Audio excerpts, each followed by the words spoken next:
bịa zeruwa jiwa yipugara onye abụrụ nke yipụ apụ gee ntị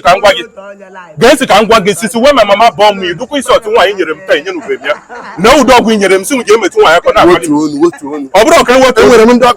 nke wetu ọnụ ọga ka m fega anyere gị ọga anyị ka m fega anyere gị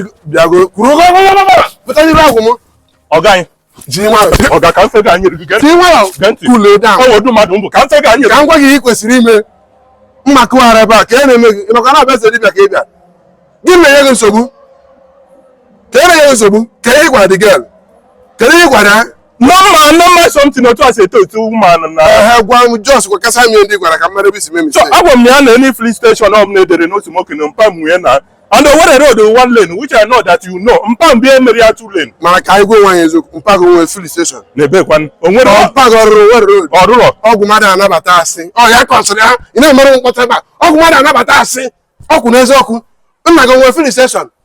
ijiri ụkwụ na-eje nna gị ya rụrụ Owerri road ijiri ụkwụ na-eje ebe mere mkpọta ebe ịsakwara ụkwụ n'iru agwụ m ihe ejikọ ọkụ gbara ụkwụ gị ọgbaga agazakwaza